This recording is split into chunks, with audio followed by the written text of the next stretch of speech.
The year is 1820, and in the rich drawing rooms of Italy, a baby girl is born into luxury. No one knows. This child will one day walk straight into hell itself. Her name is Florence Nightingale, and history will remember her as the Lady with the Lamp. But that title sounds too peaceful, too gentle for what she truly faced. Because Florence did not enter hospitals, she entered battlefields of death. In those days, nursing was not respected. It was seen as dirty work, meant for the desperate and poor. And Florence?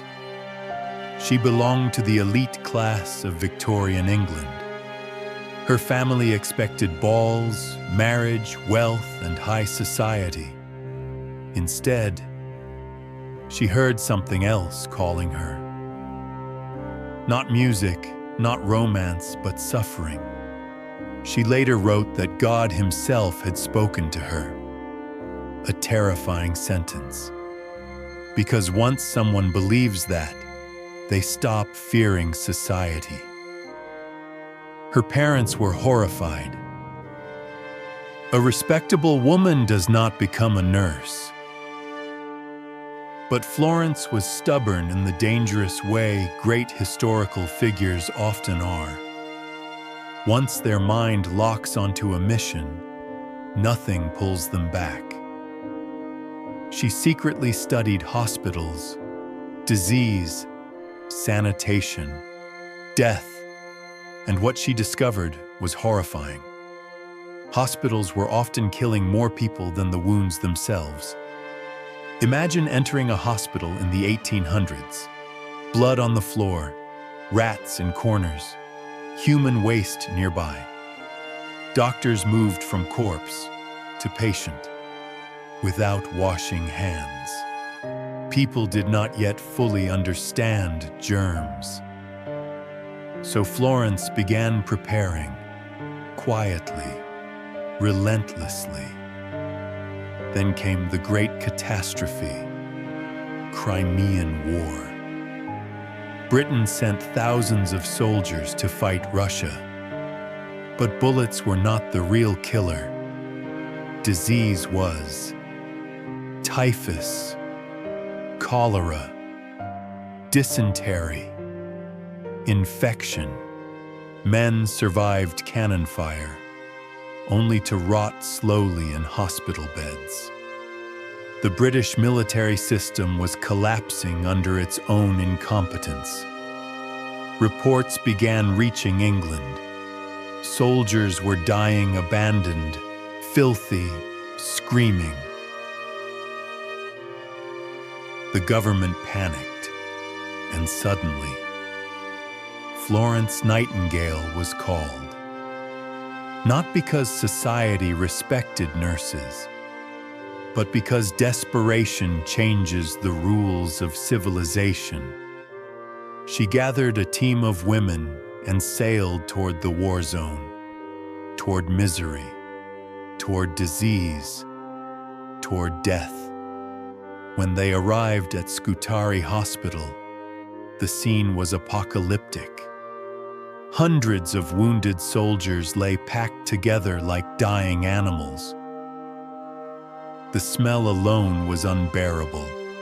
Rotting flesh mixed with sewage and infection. Water was contaminated. Ventilation was terrible. Medical supplies were missing. And here is the truly terrifying part. Many soldiers were dying from disease spreading inside the hospitals themselves. Florence immediately began war against dirt, against infection, before bacteria were fully understood. At night, while exhausted doctors slept, she walked the dark corridors carrying a lamp. Wounded soldiers watched her pass silently through the shadows, a tiny light in a kingdom of suffering. and that image spread across Europe. The lady with the lamp. But the lamp was not the real miracle. The miracle was mathematics. Florence tracked deaths obsessively. Numbers, charts, patterns, causes. She realized something revolutionary. Most deaths were preventable. Her sanitation reforms began working. Death rates dropped dramatically. Thousands who would have died survived instead. Not because of medicine alone, but because someone finally cared about cleanliness. And suddenly Florence became famous across Britain. A living legend before she was even old. But fame did not soften her. If anything, it made her more dangerous, because now she had evidence. Statistics powerful enough to embarrass governments. She pushed for massive hospital reforms, modern nursing schools, professional training, sanitation systems. The world slowly changed because one woman refused to accept unnecessary suffering. That is how civilizations move forward. And today, every clean hospital room, every trained nurse, every act of organized patient care still carries the shadow of a woman walking through darkness with a lamp in her hand.